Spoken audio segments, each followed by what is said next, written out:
Olá, pessoal! Tudo bem com vocês? Pegue aí o seu caderno e faça as suas anotações, ok? Hoje eu vou dar algumas dicas para vocês de como intensificar o seu ensino, tá bom? Então, o primeiro tema que você vai anotar é como intensificar o meu ensino, tá bom?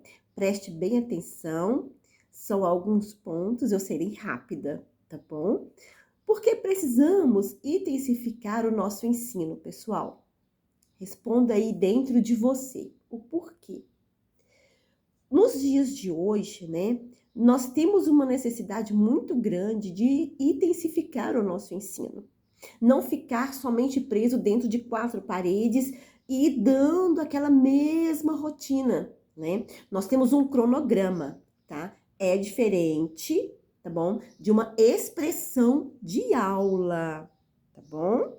Seguir um cronograma não quer dizer que você está implantando uma rotina que vai ser só aquilo, mas você precisa intensificar o seu ensino, modulando ele, a sua forma de expressar diferenciado. Por quê? Porque hoje, pessoal, nós temos uma competição muito grande, tá? Hoje nós estamos trabalhando, né, dentro de salas dentro da igreja. E antes nós tínhamos o nosso espaço. Mas eu tenho visto que tem sido muito produtivo estando ali nas salas dentro da igreja, tá? E nem por isso nós vamos deixar de realizar no reino do Senhor, né, de produzir, e nós não vamos deixar de passar a palavra, intensificar o que nós temos que fazer, né? Nós competimos hoje com algo de informática, né? Com o mundo da internet. Nós competimos, nós podemos dizer assim que hoje a Bíblia ela está competindo com a internet, né? Então o que acontece? Como que nós vamos intensificar, levar, né, essa melhoria para a sala de aula? Então, você vai anotar aí, tá bom? Alguns pontos, tá? Primeiro ponto que você vai anotar é metáfora. O que é metáfora? Mas antes, deixa eu dar só uma explicação. Antes de eu falar com vocês, passar para vocês, eu pesquisei no dicionário. Vou mostrar só uma folhinha para vocês. Olha, antes eu tenho aqui, né, a explicação, mas antes eu pesquisei, viu, gente? Eu não passo nada para vocês sem antes pesquisar. Então, vamos lá. Metáfora. O que é metáfora? É uma figura de linguagem que produz sentimentos figurados por meio de comparação. Também é um recurso expressivo. Exemplo: o amor é fogo que arde sem se ver. Tá bom, vamos analisar este termo. O termo fogo, ele tem o seu sentido próprio. Porque quando a criança ouve ou quando nós adultos ouvimos, né, o termo, a palavra fogo, logo pensamos em dor, né? Pensamos que isso dói, isso não é legal, ou vamos fazer um churrasco, né? Mas vamos ficar com a primeira parte. Sabemos que ele desenvolve calor, ele produz uma luz, né? E ele é combustível. Agora, o fogo, na expressão de sentimento, né? Ele traduz fervor, amor, paixão, alegria e sofrimento. Isso vai de acordo com a maneira que você expressa a sua leitura, a maneira que você expressa a figura da a sua linguagem, né? Aí você tá lá na sala e você fala, né, algo sobre o amor é fogo. O amor é fogo. Agora você vem com uma linguagem, com uma expressão mais forte. O amor é fogo que arde sem se ver. Você colocou ali uma emoção. Você colocou um sentimento em cima daquilo que você está falando, certo? Eu estou ensinando isso para a tradução bíblica. Você deve de expressar o seu sentimento ali no seu ensino, tá bom? Vamos lá. É uma figura de linguagem onde o entendimento daquilo que se quer expressar fica mais compreensível. Vejamos. Dizer a uma criança: Sansão era forte como um touro. Elas vão entender que ele não era um touro, né? Elas vão entender, mas terão uma clara noção da sua força. Ao verem uma agulha e pensarem no camelo, verão a impossibilidade do fato, mas entenderão a preciosidade do que Jesus está ensinando. Vamos lá, né, para a metáfora o camelo passar na agulha que está na Bíblia. Lógico que sabemos que não é possível, mas o seu ensino de expressar, né, aquela palavra de que o camelo, que é? Ao verem uma agulha e pensarem no camelo, né? Eles vão entender que é impossível, não é verdade? Mas vão entender aquilo que você está ensinando, né? A Bíblia tem metáforas, justamente para que possamos entender as verdades e fazer aplicações em nossas vidas. Sendo assim, por que não usar as metáforas? Não é verdade? Agora, anote aí uma outra dica de expressão, de intensificar o seu ensino. Sentimento. O que é sentimento? Sentimentos são o que os seres biológicos são capazes de sentir nas situações que vivenciam. Medo, alegria, temor, pavor, pânico, euforia. Isso são sentimentos, tá? Como intensificar o sentimento, como intensificar o ensino com sentimento.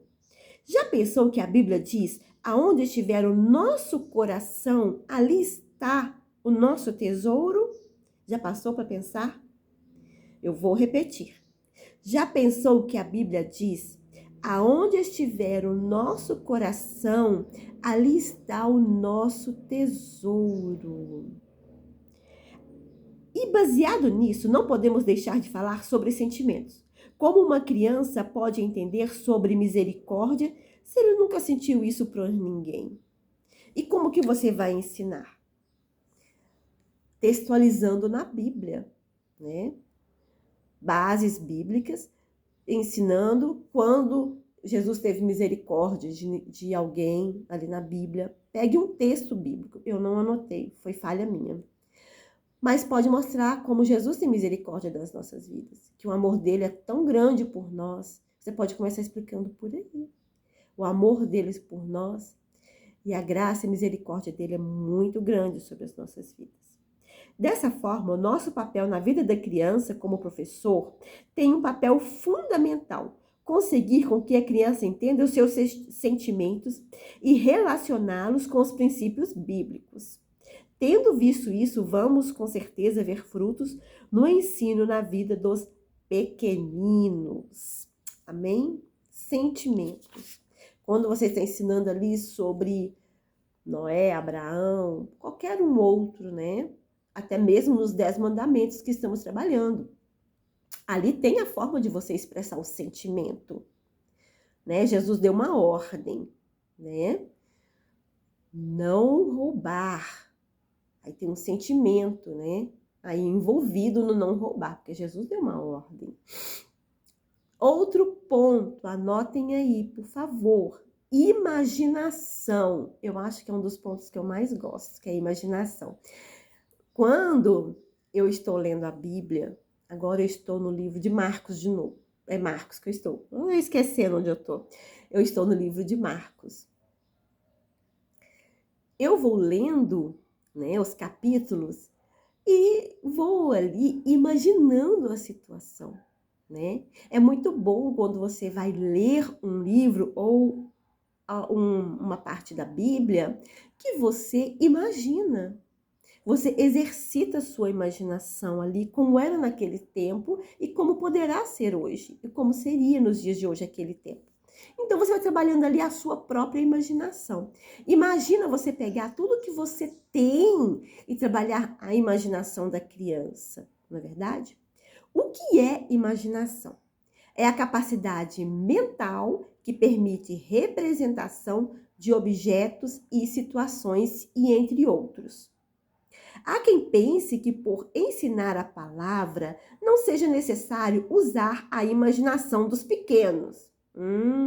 Se você pensava dessa forma, não pense mais. Esse pensamento é errôneo. A imaginação é uma parte importante para que a criança internalize o conhecimento. Eu conheço muitas crianças, né? Às vezes as crianças próprias me contam e também tem as mães que, né, compartilham com a gente. O que foi ensinado na sala de aula? Este ano, no final do ano passado, nós trabalhamos um tema chamado O Segredo da Melancia. Gente, foi tão maravilhoso, que as crianças cobraram de algumas professoras dar a aula da melancia de novo. Por quê? Além de levar, né, um pedaço de melancia, o que os professores fizeram? Eles conseguiram trabalhar a imaginação da criança, né? É muito importante, enquanto você estiver ministrando a palavra, você trabalhar a imaginação. Eles precisam usar a imaginação para entender as histórias bíblicas. É claro que precisam de alguém para conduzi-los a imaginar. Da mesma forma em que quando você estiver fazendo o seu planejamento de aula, você terá que usar a sua imaginação, você já vai estar trabalhando a imaginação da criança. Você vai pensar como eu vou levar essa criança a imaginar junto comigo. Falando em imaginação, lembro que cego Bartimeu gritando: Filho de Davi, tem misericórdia de mim. Consigo imaginar Jesus passando. Ele vem com seus passos firmes. Uma multidão o segue. São muitas pessoas. Ouço os barulhinhos, os cochichos sobre ele. Olha, o cego Bartimeu, né? Ele estava ali, esperando o momento, mas ele ouvia. Táticas que você pode usar também na hora da sua aula, né? Enquanto você estiver ministrando, você fala: fecha os olhos agora. Vamos imaginar. Pensa bem, criança. Aí você começa a contar a história com a entonação de voz. Intensifica aquela entonação.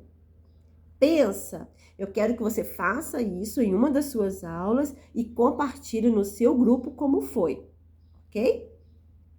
E agora, sobressaia a voz que vem da alma, que acredita, cheia de fé e rompe barreiras.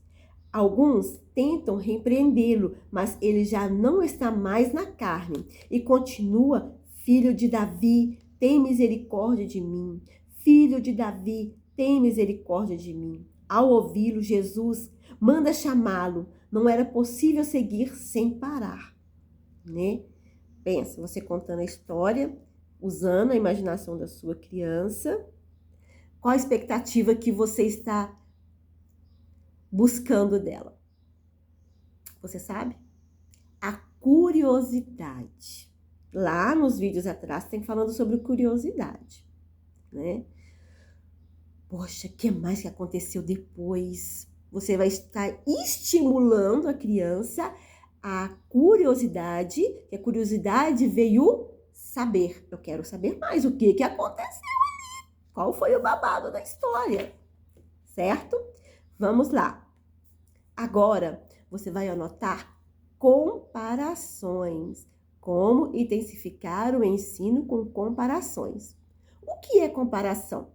É uma figura de linguagem semelhante à metáfora, usada para demonstrar qualidade ou ações de elementos. O método de comparação é muito eficiente. Não se ensina algo desconhecido sem fazer um vínculo com o que já se conhece. Ao ensinar a Bíblia aos pequenos, é necessário deixá-los confortáveis no ambiente sobre os conceitos que queremos passar. Como falamos da história bíblica, aonde a cultura é diferente, existe uma necessidade de comparar. As pessoas caminhavam muito até o lugar de adoração, mas muitos andavam descalços, usavam sandálias, por isso o costume de lavar os pés ao chegar na casa de alguém. No entanto, hoje vamos ao templo de carro, de ônibus, de bicicleta. Deixem que eles participem. Usem o método de comparação, tá? Comparar ajuda a criança a entender sobre o que estamos falando e aonde nós queremos chegar, né? Você vai usar no tema que você estiver trabalhando, tá bom? Comparações. Naquele tempo, criança, para ir no templo adorar ao Senhor, você acha que as pessoas tinham esse tênis bonito que está no seu pé? Essa sandalinha? Você acha que ele tinha esse chinelo do Homem-Aranha? Tinha, não. E não tinha calçamento, não, crianças. Olha, eles iam adorar o Senhor descalço. Eles andavam muito. Pensa bem, criança. Aonde você mora? Até você chegar aqui na igreja a pé e descalço. Ufa, nesse sol, você ia ficar cansado, não ia? Mas hoje nós temos a oportunidade de vir adorar o Senhor aqui na nossa igreja. Você pode vir de carro, você pode vir de ônibus, você pode vir de moto. E você vai ali trabalhando no meio de comparação. No modo bíblico e no modo atual, tá bom? Outra parte de intensificar o ensino. Anote aí. Lembranças. O que é lembranças? A capacidade de recordar aquilo que é guardado na memória, experiência vivida, uma situação passada ou anotações. As lembranças ajudam a criar conceitos novos. Ouvir a história dos pequenos podem fazer diferença na hora de ensiná-los. Por isso que sempre você precisa ouvir o seu aluno, conhecer o seu aluno, tá bom? Ouvi-lo. No pedaço do seu cronograma, né? Da entrada, da chegada das crianças até o início da sua aula, você tem 10 a 15 minutos ali. E dentro deste espaço de tempo que você está recebendo a sua criança, você consegue conhecê-lo, tá? Você consegue ali trabalhar, recebendo, direcioná-los a sentar. E já aí, como foi sua semana? Como foi seu domingo? Ali você já começa a trabalhar. E uma outra forma de você conhecer a sua criança é no momento de oração. Porque naquele momento de oração, ela vai expressar, ela vai colocar para fora aquilo que está guardado no coração dela. Porque a criança, ela é muito sincera. Nós sabemos disso. Quando você relembra algo da vida deles, que eles comentaram com você, ou um dia especial que teve com eles, e traz isso para o tema a ser ensinado, é intencional. Que fique gravado isso para você, pessoal. Tenha momentos com seus alunos ali, que você consiga... a palavra? Fugiu a palavra aqui agora. Que você consegue guardar para você, tá? Dentro daquele momento, ali com eles, o que eles disseram, para que você possa usar depois, tá bom? Não é jogar na cara, né, gente? Você vai usar ali a comparação, né? E vai trazer a lembrança.